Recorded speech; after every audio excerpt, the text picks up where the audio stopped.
Bom dia, que Deus abençoe a vida de cada um dos queridos irmãos, né, os alunos aqui do Instituto, a vocês que estão nos acompanhando aí pelas redes sociais, que Deus derrame, né, uma bênção especial sobre a vida de vocês, né, irmãos, amigos, aqueles que sempre estão aqui conosco, né, a gente ora por vocês para que vocês possam abrir seus corações, né, se render a Cristo, conhecer o Evangelho da Salvação e abraçar Jesus. Hoje nós vamos iniciar o estudo da carta de Paulo aos Colossenses, né? O povo de Colossos, tá? E isso eu quero compartilhar com vocês aqui, já entrando numa introdução, a importância da gente entender algumas coisas, né? Essa região de Colossos era uma região que vivia um misto de pessoas, tá? Ali tinham pessoas pagãs, tinha cristãos, e tinham cristãos também que tinham os costumes judaicos. Tinha os pagãos que acreditavam em tudo, ok? Tinha os cristãos que foram batizados, que professam a doutrina dos apóstolos. Tinha judeus que se tornaram cristãos, mas também guardavam os costumes judaicos. Então, por aí, meus irmãos, vocês já tiram uma ideia do misto de visão, de crença que se tinha. Eu gosto de levar, né, os irmãos a pensar que muitas vezes as pessoas chegam na igreja e elas chegam, irmãos, muitas vezes carregadas de informações, de crenças que elas vão precisar de serem trabalhadas no decorrer da sua vida agora, na sua vida cristã. Tá ok? Eu lembro de um irmão que ele foi um professor da igreja, e ele falou que ele antes era muito católico, daqueles dedicados mesmo.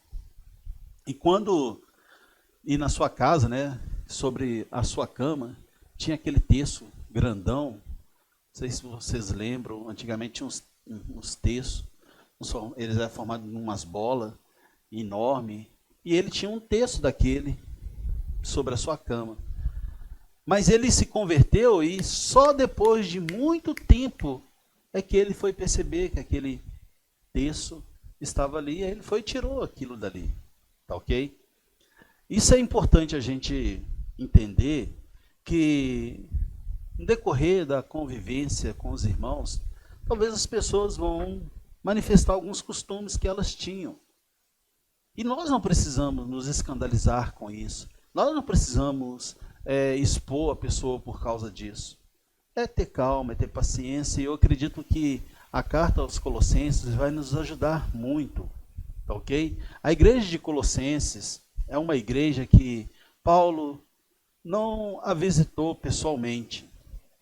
E você pode ver isso no capítulo 2, no versículo 1, que fala assim, ó: quero que vocês saibam da difícil luta que enfrento por vocês, né, pelos de Laodiceia e por todos aqueles que nunca me viram pessoalmente. Ou seja, as comunidades de Laodiceia e de Herápolis foram fundadas por Epáfras, tá? Essas igrejas, elas foram fundadas por outro irmão, Epáfras, um discípulo de Paulo. E isso está aqui, ó, no capítulo 1, no versículo 7. Olha o que diz aí, ó. Capítulo 1, verso 7. Vamos ver, deixa eu achar o versículo 7 aqui, ó. Isso vocês aprenderam de Epáfras, nosso querido companheiro de serviço, que substituiu fielmente como ministro de Cristo. Tá vendo? Então, o capítulo 4 também menciona a pessoa de Epáfras. 4, o versículo 13. Olha o que é dito aí, ó. O versículo 13. Tá aqui.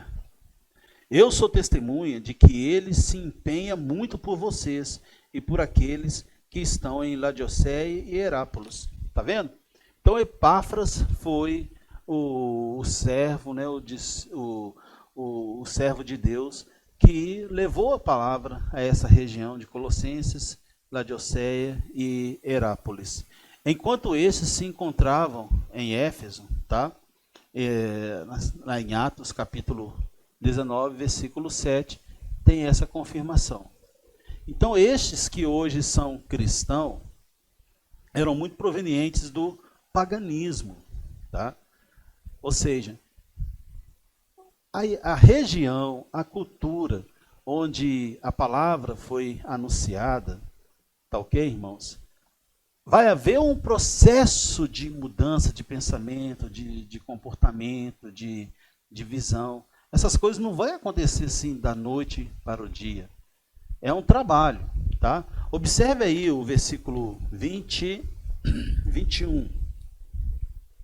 Capítulo 1, versículo 21. Olha o que diz, ó. Antigamente vocês eram estrangeiros e inimigos de Deus por causa das obras más que praticavam e pensavam.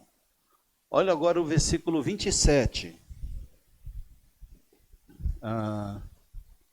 Deus quis manifestar aos cristãos a riqueza gloriosa que este mistério representa para os pagãos, isto é, o fato de que Cristo,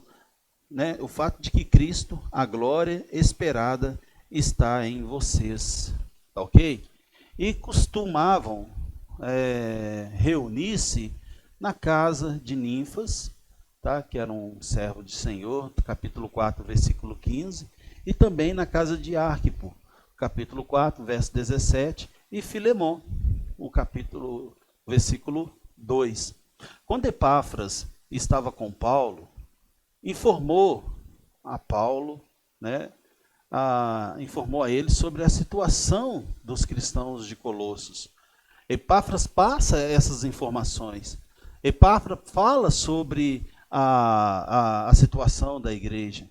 Ele conhecendo a igreja, vivendo com a igreja, trabalhando com aquela igreja, então ele sabia dos problemas. Olha o versículo 8, capítulo 1, verso 8. Olha o que é mencionado. Ó. Foi ele quem nos contou sobre o amor com que o Espírito anima vocês. Rezamos anima vocês. Né? Por isso, a razão deste que ficamos sabendo disso. E rezamos continuamente por vocês. O versículo 9. Os cristãos estavam ameaçados por uma heresia que misturava elementos pagãos, elementos judaicos e elementos cristãos. Lembra? O paganismo era forte lá, cristãos, tá?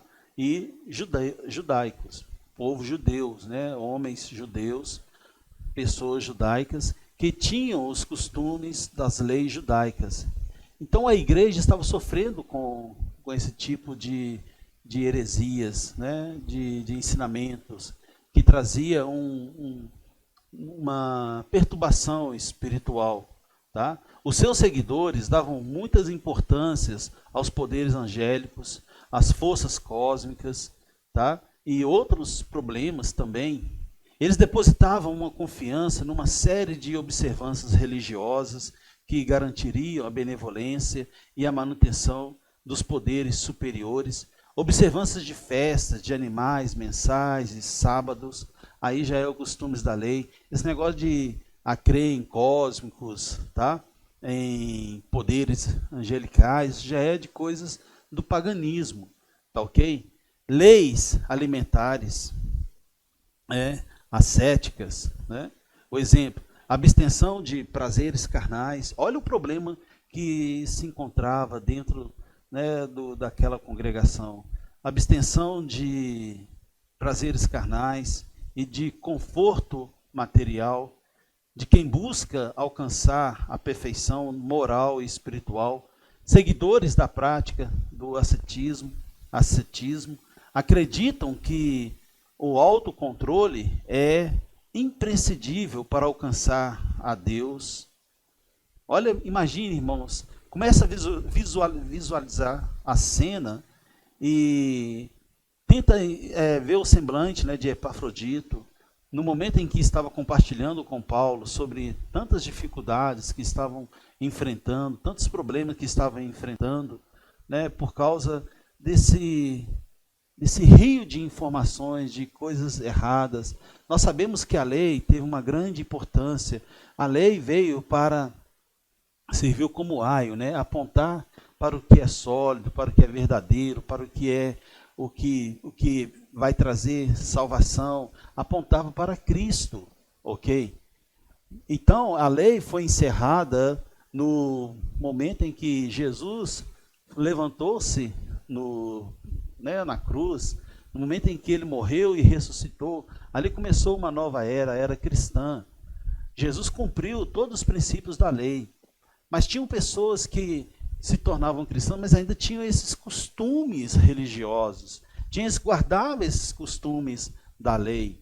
É por isso, irmãos, que as pessoas que trabalham, que servem, os pastores, os professores, evangelistas, os ministros, esses precisam de estar buscando muita sabedoria para saber lidar com essas situações, para saber lidar com determinados problemas dentro da igreja do Senhor. Porque as pessoas se convertem, mas elas ainda trazem os seus costumes antigos. E você precisa de sabedoria, precisa de mansidão, precisa de tato, né, na unção ali, na condução, né, por meio do Espírito Santo, para saber lidar com tudo isso. Olha o que diz aí o capítulo 2, o versículo 8. Assim fala, ó, 2, verso 8. Cuidado para que ninguém escravize vocês através de filosofias enganosas e vãs, de acordo com tradições humanas, que se baseiam nos elementos do mundo e não de Cristo. Aqui, olha, cuidado com os ensinamentos, o que está sendo ensinado, o que está sendo falado, quais são as bases, tá? Quais são as coisas que estão sendo pronunciadas dentro da igreja. Por isso que quando as helenistas ficaram esquecidas dos serviços da mesa, e elas então reclamaram, e os apóstolos foram e se reuniram e falaram com a Irmandade que não seria bom eles também fazer esse trabalho, mas que eles iam escolher, né, que a igreja escolhesse 7 homens cheios do Espírito Santo, para poder fazer esse trabalho, assumir esse compromisso. E eles iam continuar com o quê? Cuidando da palavra, né? Dedicar a palavra, dedicar ao ensinamento, dedicar ao cuidado, ao zelo, né, daquilo que está sendo escrito e relatado, ok? Olha o verso 18, está dizendo assim, ó, isso é os problemas que haviam, né? O verso 18 diz aí, ó, que ninguém com humildade afetada ou culto aos anjos impeça você de conseguir a vitória. Essas pessoas se fecham em suas visões e se incham de orgulho com o seu modo de pensar. O único que deve ser adorado, o único que deve ser cultuado, o único que deve ser engrandecido, render adoração, é Deus, irmão. E esses aqui provavelmente já vinham do lado do paganismo.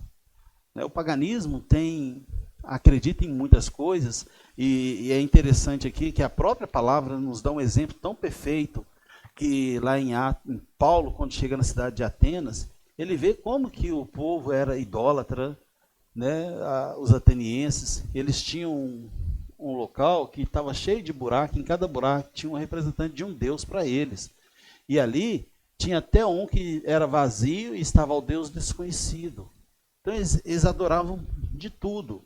Então era também um problema, era um assunto que ia ser trabalhado no meio daquela congregação. Essas questões atrapalham muito no desenvolvimento da igreja. Isso atrapalha muito, né, o crescimento da igreja, a igreja unida, a igreja consolidada, tendo a mesma disposição mental. Isso tudo atrapalha. Então era um trabalho que tinha que ser combatido. E essa carta de Paulo aos Colossenses vai tratar sobre essas questões, tá? Essas questões.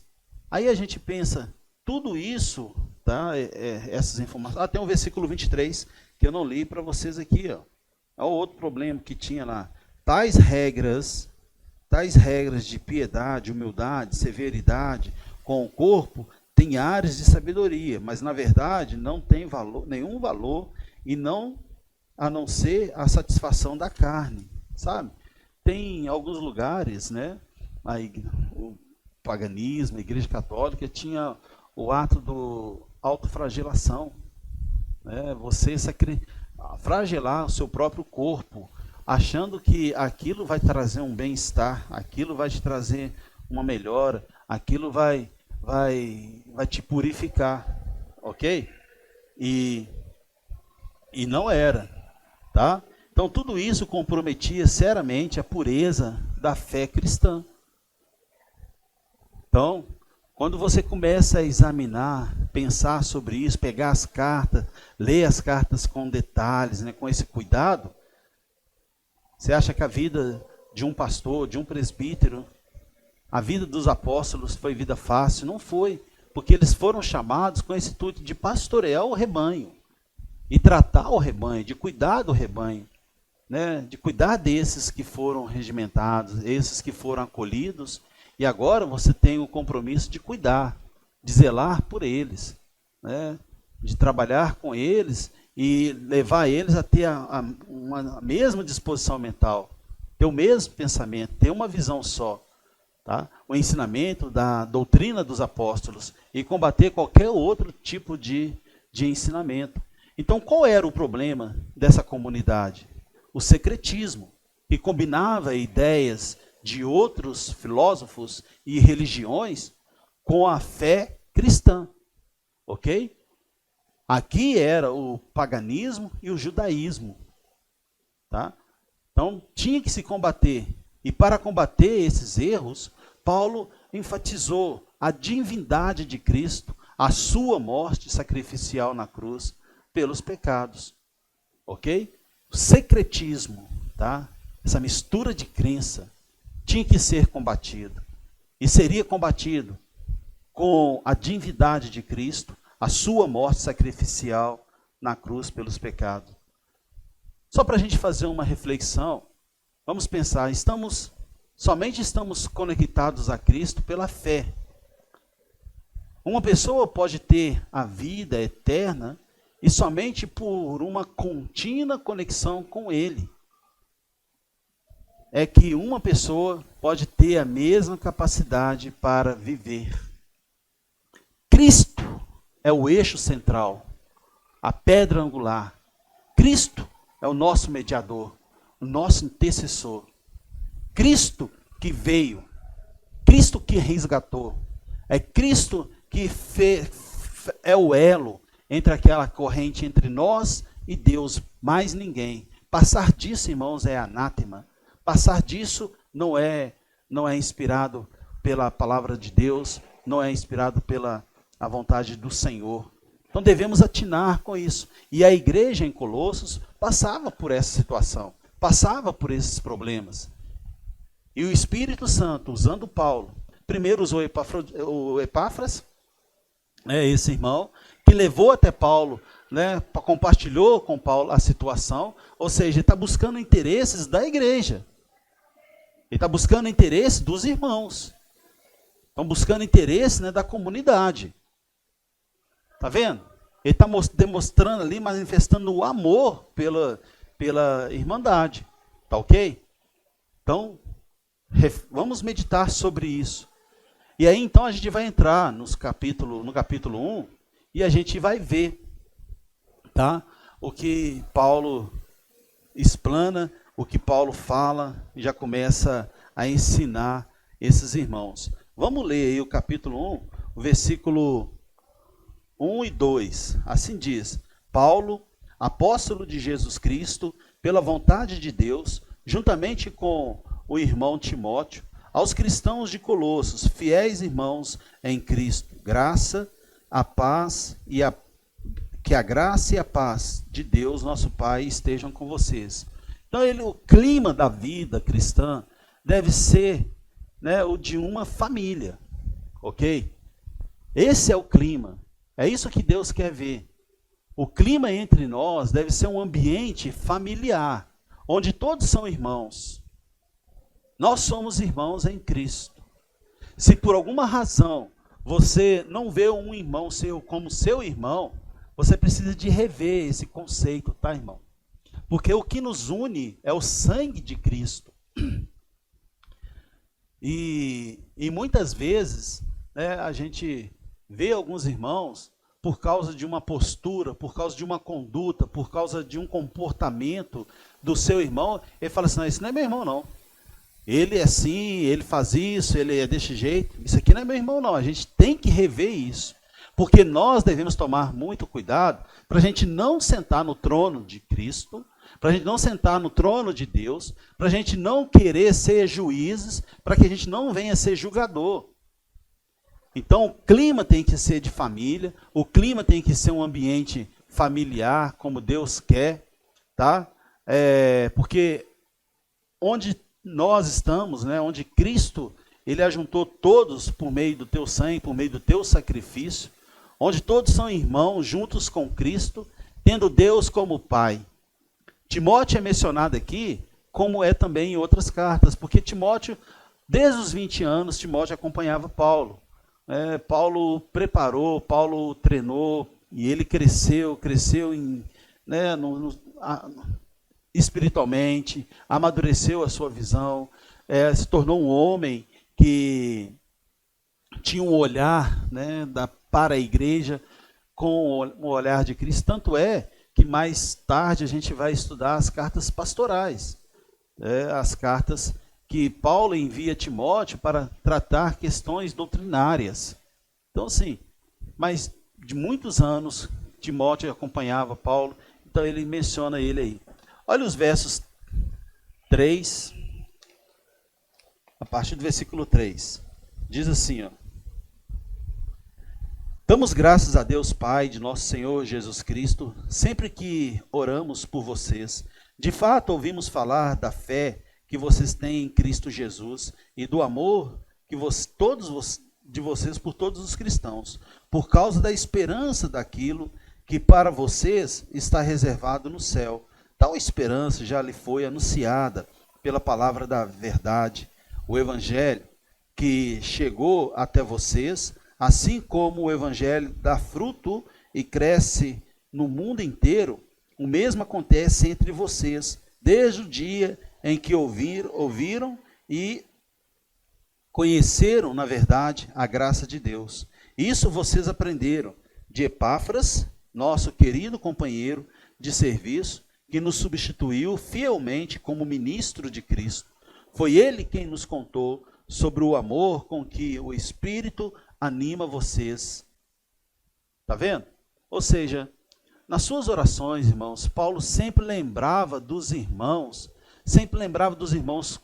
de Colossos, e o motivador, né, e o motivado, né, que eles eram motivados em Cristo, né? Suas orações era a fé em Cristo Jesus. Paulo sempre lembrava, né, constantemente desses irmãos, lembrava da fé deles, a fé em Cristo. Paulo ouviu né, do amor que tinham um pelos outros também, né, que os santos tinham um pelo outro. Então isso foi compartilhado. Epáfras compartilhou isso com Paulo. Então ele deu graças pelo amor que tinham por meio da fé em Cristo Jesus e pelo amor que era compartilhado entre eles. Por isso que o ambiente família, né, da igreja tem que ser um ambiente como de família, porque as famílias têm que viver assim. Claro que a gente sabe que tem famílias que vivem em pé de guerra, em desunião, que vivem, né, não tem comunhão entre eles, não conversam entre eles, pais com filhos, filhos com pai, mãe, os próprios irmãos entre irmãos. Há esse mundo, infelizmente, que destrói muitas famílias. Mas o que Deus gostaria era de ver as famílias sempre unidas, tá?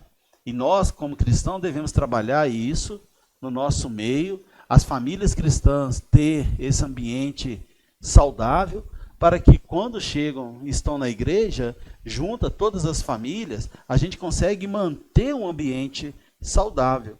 Então Paulo dá graças a Deus e lembra das orações e enaltece aqui esse amor que um tinha pelo outro. Paulo também diz que por causa da fé e do amor colocado em prática, tem uma esperança preservada no céu. A nossa esperança, ela nos motiva a desenvolver, né, esse amor, colocar esse amor na prática. Porque nós temos esperança de um dia estar no céu, na eternidade, na glória. Na nossa casa que está sendo construída, né, está sendo ali bem construída por nosso Senhor e Salvador. Esperança essa que ouviram por meio da pregação da verdade, que eles têm, né?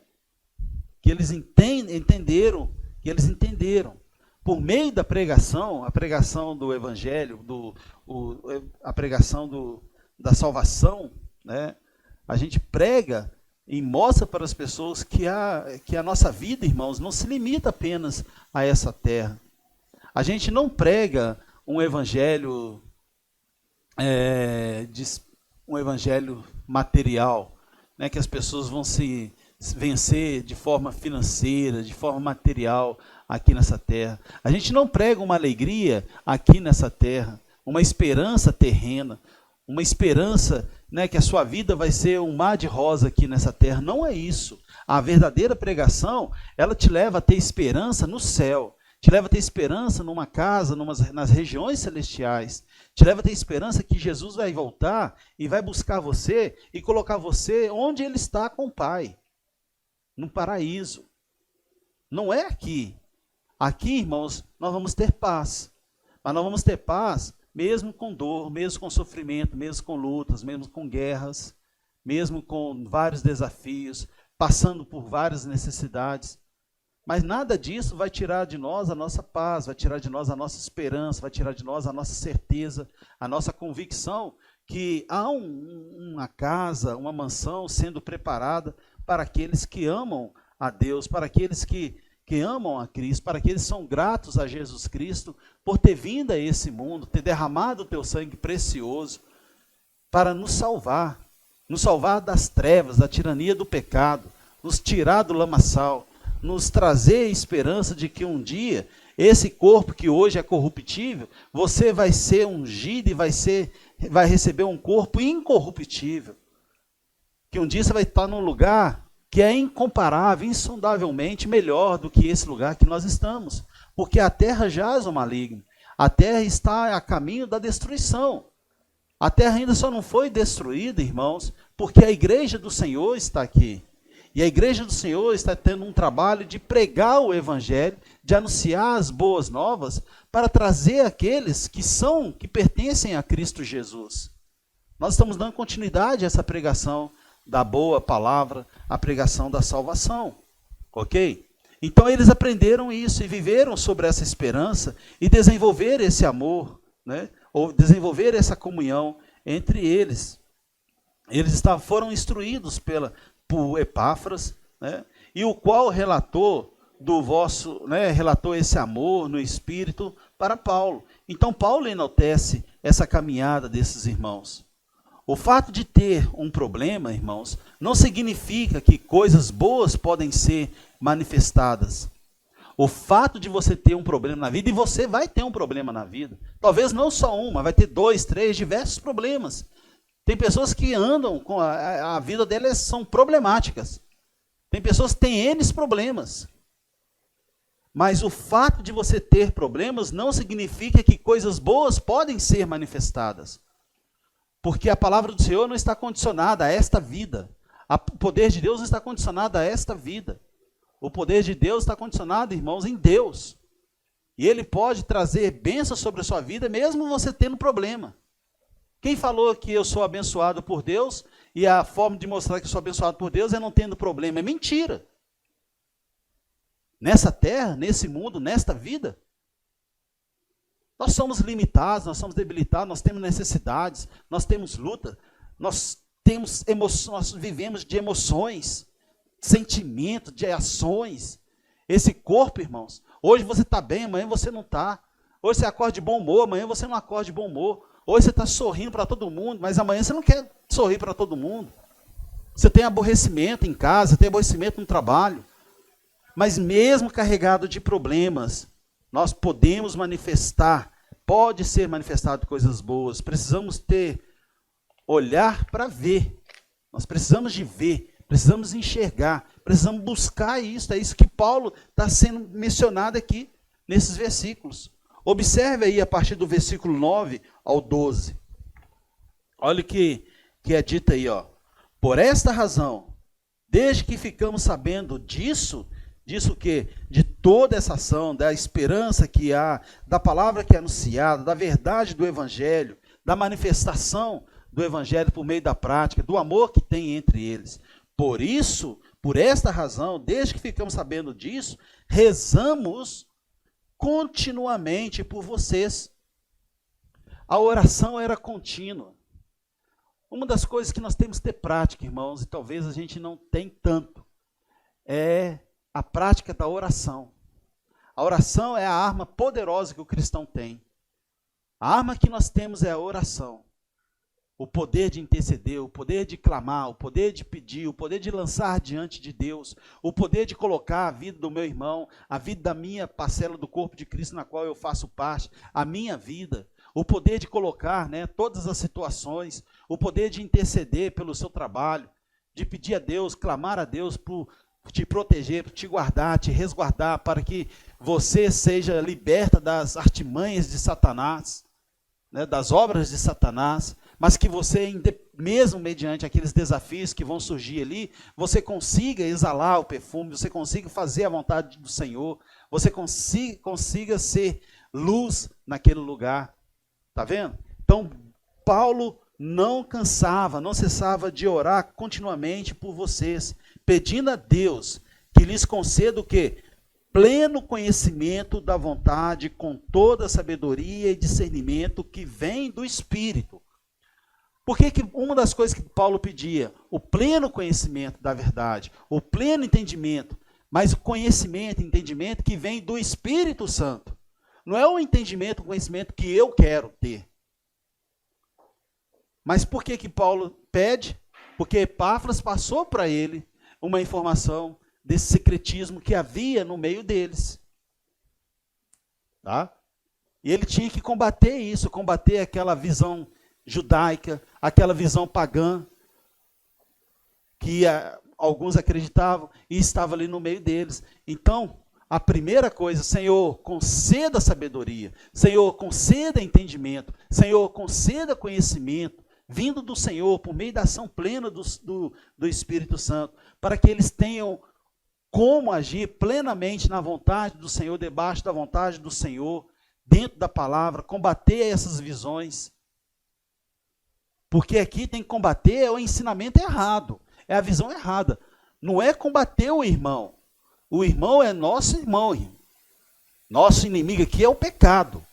O pecado tem que ser destruído. O pecado tem que ser banido do nosso meio. Não as pessoas. Hoje em dia acontecem muitos problemas, que às vezes você vai combater, você combate o seu irmão. Aí você destrói o seu irmão. Você afasta da comunhão o seu irmão. E mesmo longe ele continua pecando. E a gente tem que tomar cuidado, porque não se resolveu nada. Trouxe um problema a mais.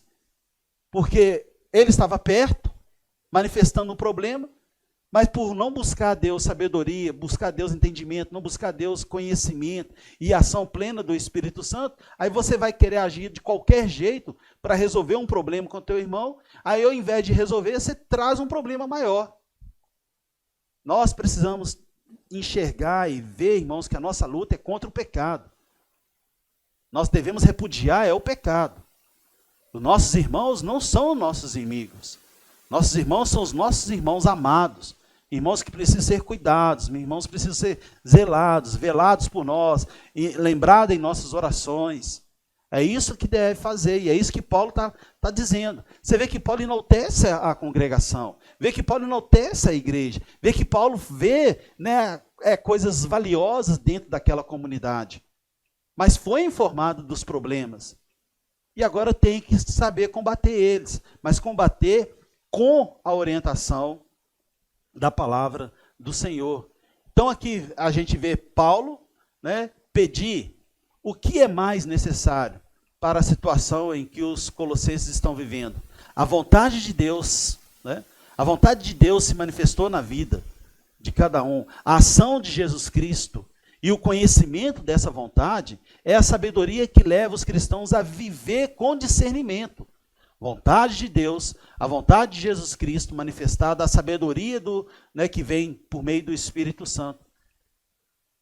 Não é minha vontade, não é a vontade do homem, não é a vontade do pastor, não é a vontade do evangelista, não é a vontade do presbítero, não é a vontade daquela diretoria, daqueles que cuidam da igreja. Não, é a vontade de Deus, a vontade do Espírito Santo, a vontade do Senhor Jesus Cristo, com o conhecimento dessa vontade, com sabedoria, que vai levar os cristãos a viver com discernimento crítico diante das situações.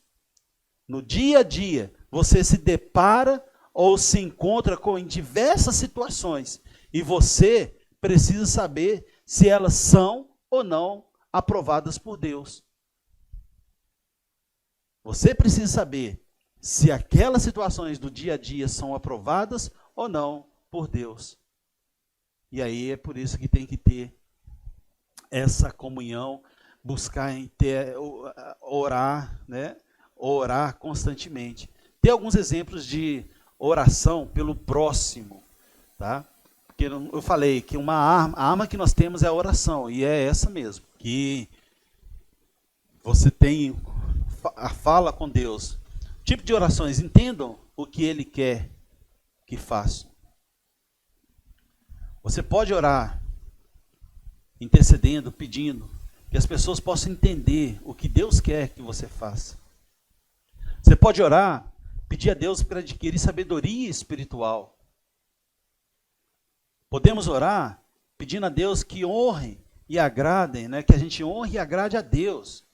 Senhor, me ajude a ser um homem, né? Que nós sejamos uma comunidade que honra e agrada ao Senhor. Devemos orar, né? Para que a gente possa fazer continuamente coisas boas e gentis para o próximo. No estudo que nós tivemos da carta aos Filipenses, Paulo fala que nós devemos buscar o interesse do próximo. Então, Senhor, como eu coloco o interesse do meu irmão? O que eu faço na prática pelo meu irmão? Me ajuda, me mostra. Como eu coloco, né, meu irmão em primeiro lugar, buscar os interesses do meu irmão em primeiro lugar. Outro tipo de oração, aprendam, né, conhecer Deus cada vez melhor. Irmãos, a gente tem que gostar de orar. Se a gente não gostar de orar, fica um vago, fica um vazio dentro de você, no teu relacionamento com Deus. Porque por meio da oração você vai pedir a Ele, Senhor, me ajude a conhecê-lo melhor, cada vez, cada dia melhor. Me ajude a conhecer o Senhor melhor. Sejam fortalecidos, né, pelo glorioso poder de Deus. Na oração você vai pedir ao Senhor para te fortalecer. Fortalecer no seu poder, com propósito, com finalidade, com sentido, né? Que é para honrar e glorificar o Senhor. Tenham grande paciência e perseverança. Ora pedindo ao Senhor paciência, pedindo ao Senhor para te ajudar a ser perseverante, mesmo mediante os desafios que surgem. Sejam cheios de alegria de Cristo e sempre deem graças a Deus. Tá vendo? Olha alguns exemplos, né, de oração. Então, com certeza, quando Paulo fala que lembra desses irmãos constantemente na oração, não era uma oração repetida. Paulo tinha muitas coisas para pedir pelos seus irmãos. Você tem muitas coisas para interceder pelo seu irmão. Eu tenho. Né? E às vezes aquilo é uma deficiência na vida, né, da irmandade, é porque a gente não pede, porque a gente não ora, é porque a gente não clama ao Senhor. E a própria palavra do Senhor fala, buscai e achareis, bate na porta e ela vai abrir. Então Ele quer que a gente bate na porta e, né, primeira coisa, a gente conhece as necessidades da irmandade. Precisamos de conhecer. E para conhecer precisamos ter desejo, ter comunhão, ter envolvimento e relacionamento. Ok? Os versos 13 e 14 diz assim, ó, Deus Pai nos arrancou do poder das trevas, nos transferiu para o reino do seu Filho amado, no qual temos a redenção, a remissão dos pecados. É uma carta, irmãos, que podemos usá-la como evangelística. Na verdade, todas as cartas você pode usar para evangelizar o Senhor, porque fala de Jesus. Você pode usar as cartas, qualquer carta, ela vai te dar um norte para que você possa falar do arrependimento, da confissão do pecado, para batizar em nome do Pai, do Filho e do Espírito Santo. Uma das coisas que se tornou um problema entre eles, que eles temiam, as forças invisíveis das trevas, mas Paulo diz que os verdadeiros cristãos foram transportados das trevas para a luz, né? Da escuridão para a liberdade, da culpa para o perdão e do poder de Satanás para o poder de Deus. Fomos resgatados de um reino rebelde para servirmos ao legítimo rei. E nossa conduta deve refletir nossa nova submissão. É isso que Paulo fala nesses 2 versículos. Antes, irmãos, estávamos presos nas trevas, estávamos presos nesse lamaçal, estávamos presos nesse lixo desse mundo, estávamos presos ao pecado, éramos escravos do pecado, rendidos ao pecado. Mas Jesus veio com pulsos fortes, com determinação e nos resgatou, tirou-nos das trevas, levou-nos para a luz, tirou-nos da escravidão para a liberdade, lançou fora a culpa para o perdão. Você que vive, irmãos, com um sentimento de culpa, e muitas vezes o sentimento de culpa impede você de ter comunhão, impede você de tomar a ceia, impede você de adorar o Senhor, porque te traz sentimento de culpa, te impede você de acreditar, de confiar. Olha, Jesus lançou fora isso, e Jesus trouxe o perdão. Não há pecado, irmão, que possa separar você de Cristo. E você pode acreditar nisso, porque o sangue de Cristo Jesus nos lavou, nos regenerou, uma vez por toda. Antigamente, na lei, aí já é o estudo do Velho Testamento, a gente vê que o povo, eles tinham tinham que prestar sacrifício constantemente. E os pecados não eram perdoados, eram arrolados. Por isso que a lei serve de ai, que aponta para aquele a quem ia sacrificar uma vez só. Uma vez por toda. E se você, meu amado, foi lavado pelo sangue de Cristo, se você creu, arrependeu, confessou o seu pecado, foi batizado, em nome de Jesus Cristo, passou pelo batismo e levantou dali uma vida nova, não tem culpa que possa estar sobre você eternamente agora. Porque Jesus lançou fora essa culpa. Jesus te perdoou. O perdão de Cristo foi provado, foi mostrado, foi manifestado por meio do derramamento do seu sangue. Não foi sangue de animal, não é mais arrolado. E é por isso que eu convido a você, lança fora, porque a culpa foi lançada fora e o perdão. Do poder de Satanás nós somos tirados. Jesus veio, entrou na casa do valente, arrombou aquela porta e arrancou você das garras de Satanás. Arrancou você, tirou você de lá, porque você pertence a ele. Você é meu, eu sou o pastor, eu vim buscar a minha ovelha. Essa ovelha não te pertence. É assim que nós temos que ver. Nós pertencemos a Cristo. Se um dia, meu querido, se um dia a gente não for estar lá nessa mansão celestial, nessa casa que está sendo preparada, irmãos, não é nada nesse mundo aqui. Vai ser um juízo que nós vamos passar e nós vamos ter que tratar as nossas vontades. Nós vamos tratar diante de Deus, porque Ele é o juiz. Ele é o juiz. Nem Jesus, ele fala, Jesus não veio para condenar. Pelo contrário, Jesus veio para salvar. Ok? Então ele lança fora e fomos resgatados desse reino rebelde para servirmos ao legítimo rei. Tá beleza? É esse texto maravilhoso, esses versículos 13 e 14. Aí nós vamos falar aí dos versículos 15 ao 17, que assim diz: Ele é a imagem do invisível, o primogênito, anterior a qualquer criatura, porque nele fomos criados, todas as coisas, tanto as celestes como as terrestres, as visíveis e as invisíveis, tronos, soberania, e principados e autoridade. Tudo foi criado por meio dele e para ele. Ele existe antes de todas as coisas e tudo nele subexiste. Glória a Deus, né, irmãos? Esta é uma das declarações mais fortes sobre a natureza divina de Cristo Jesus, encontrada na Bíblia Sagrada. E você pode ver diversas fontes que falam, Jesus não é apenas igual a Deus, ele é Deus. Filipenses capítulo 2:6, ele é Deus. João capítulo 10, versículo 30, versículo 38, capítulo 12, versículo 45, capítulo 14, versículo de 1 ao 11. Depois vocês podem ler todas essas passagens, que elas mencionam Jesus como ser igual a Deus, como a imagem visível do Deus invisível. Eu gosto tanto disso porque teve um momento em que Filipe, numa conversa com Jesus, estava lá Jesus com seus discípulos, visualizam a cena dentro de uma casa, e Jesus, o Filipe perguntou a Jesus assim, Senhor, né, Jesus, mostra-nos o Pai, mostra-nos, né, o Deus.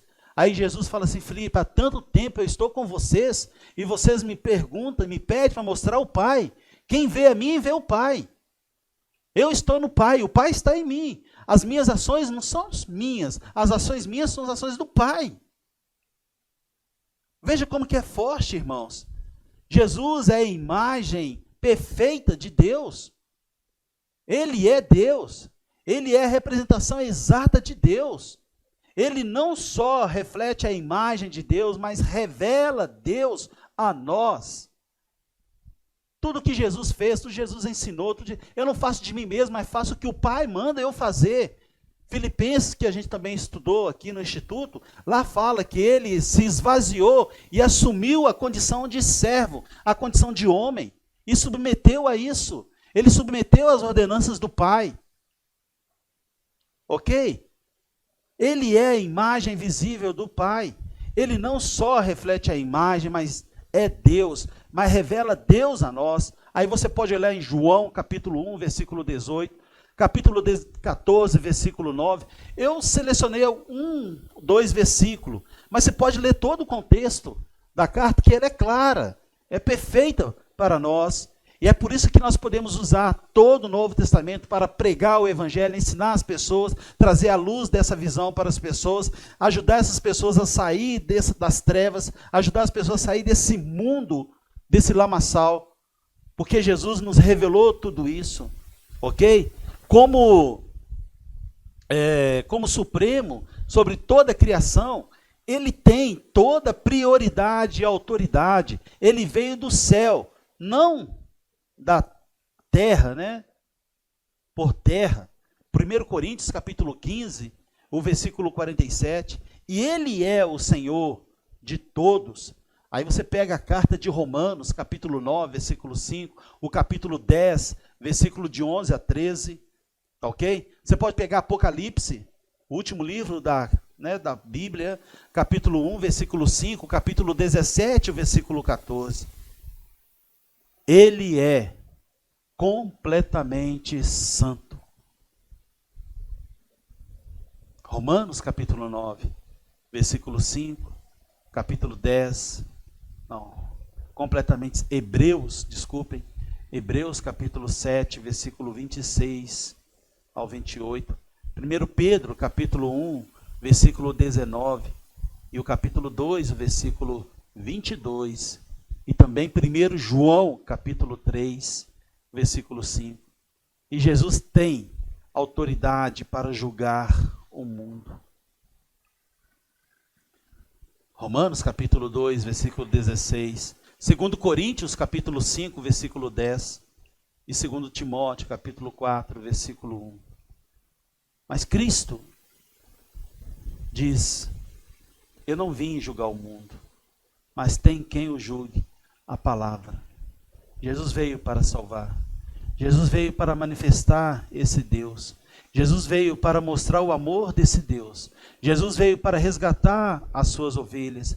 regimentar as suas ovelhas, levá-las para o aprisco, levar elas para o lugar onde elas pertencem, onde é o lugar delas.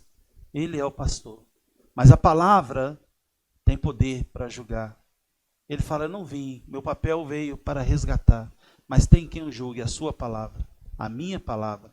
Cristo, portanto, é supremo sobre toda a criação, inclusive sobre o mundo espiritual. Imagine toda essa riqueza sendo ouvida, sendo ensinada aos irmãos de Colossenses, Colossos, Herápolis, toda essa. Então Paulo desejava que os irmãos de Colossos, né, se aplique a todos nós também. Se opõe contra todos que dizem que Jesus foi apenas um profeta ou um bom mestre. Devemos crer, irmãos, na divindade de Cristo Jesus. Caso contrário, a nossa fé cristã se torna vazia, mal orientada e sem sentido. Tá ok? Então, isso combate, né, ele está combatendo aqui, mostrando, né, quem é Jesus, como ele é supremo, como ele é absoluto, ele é Deus, a manifestação exata de Deus, combatendo exatamente o que? Aquela visão pagã, mostrando a superioridade de Cristo sobre a visão, né, da lei, ok? E aí ele vai mostrando isso aí para nós, tá bom? Deus vai estar mostrando para a gente aí também, nos restantes aí da carta, desse capítulo, muitas riquezas que vocês vão poder extrair, né, desse capítulo 2 aí. Do capítulo 1, é muita coisa, né, e a gente vai ver aqui, dar continuidade nos versículos seguintes.